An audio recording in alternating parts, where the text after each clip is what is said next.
show the total number of students that have passed. Okay, now I need to find out the total number of students who passed but here and failed. Okay, but here the condition is passing condition is who have marks greater than, I mean, 50 plus. Okay, so mark greater than 50. Okay, those can be called as pass, otherwise failed. Okay, so here is simple condition. Okay, but I can do it using a very weak logic, I mean, with column and that, but we'll come that part later. Right now we'll do a simple thing using filter. Okay, we'll filter out who have marks better greater than 50 plus, and we'll count because we need count here, I think. So the total number, okay, of student. So we just need the count who passed. Okay, so we will create a df, another df, pass df, let's name it pass df. Okay, equals to our here we need to use our old df. Okay, which that is still there. Okay, the old df which we have created, that is still there because we have not changed any logic into that, or we have not created any other df using the same name. So that is our main df currently. So using that, I'll the student filter the student who have mark greater than 50, right? Marks. Am I making sense till now? Yes, Ganesh. Yes. Okay, so I have created new df named pass, where I am getting who have mark greater than equals to 50, and I will create another df because I just need the count. So df, I'll put here the name df dot filter. In the bracket I will put another condition call. I am putting call because I am using column name, but I last in my last video, if you check, I have specified few other ways to use a column. Okay, just go ahead and check that. Marks. Okay, here we need less than 50, right? Okay, so we have right now we have both the df, so I'll just go ahead, and what I need to do, dot the number, I need the number of the df count, right?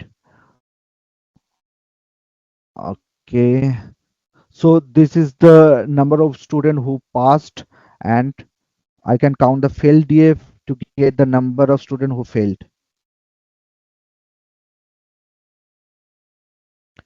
Here we have the number of student who failed.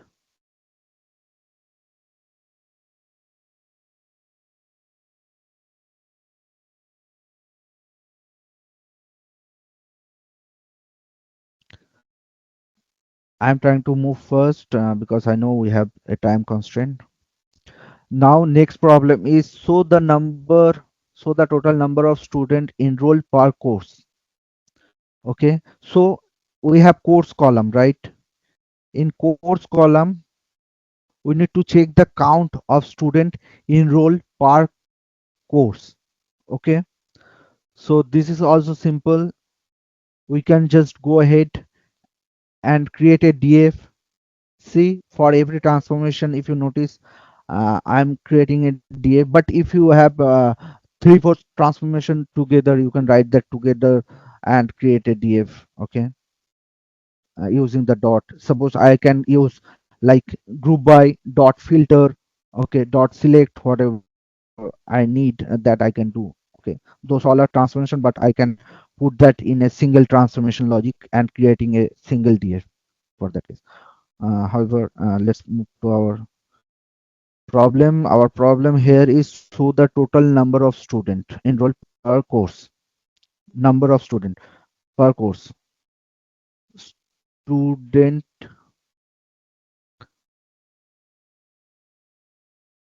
per course df.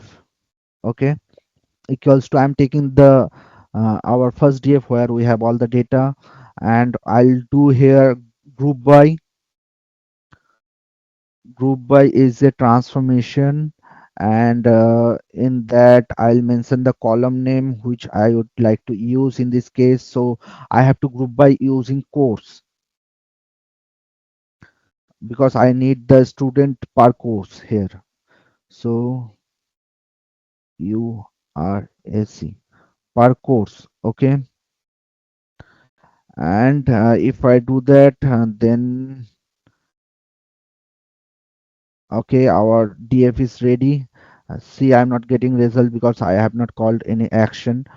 Or you can give here dot count also. Okay, because we need aggregation with every group by. Okay, but it's an action also, and if you don't provide here the count, it will take the count automatically. That's my expectation. Let's see.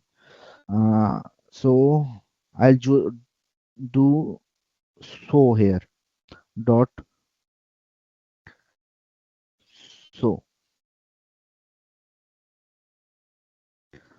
Okay, what error? It's group data object has no attribute. So okay, let's put count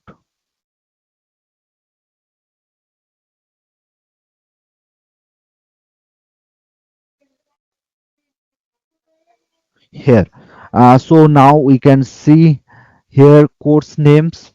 Okay, and it group by, I mean the count of students enrolled in each courses. Is it understandable? Am I making sense till now? Any question, guys? No, Ganesh.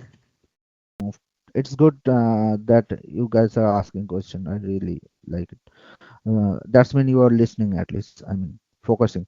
So the total marks that student have achieved per course, that acha, we did this, and similarly we can do this as total marks achieved by student. Okay, so here what we have to do is, I'll go here, I can just copy it.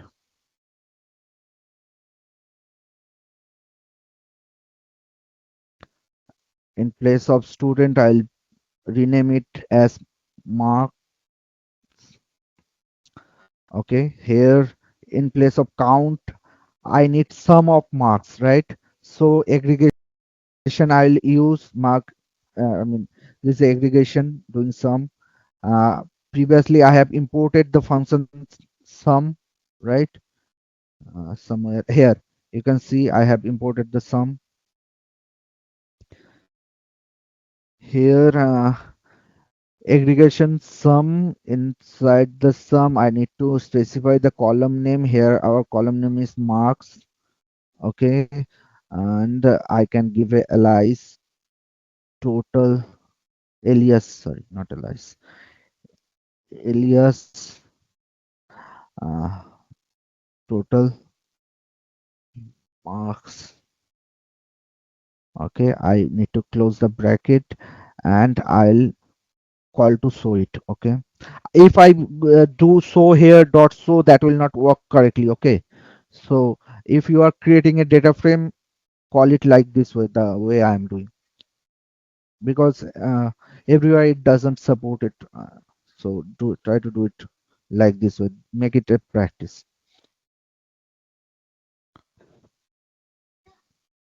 Yeah, now we are getting the total marks as per the course of student. Next problem is getting the average, mean, max. We need to do it in the same way. This is your homework.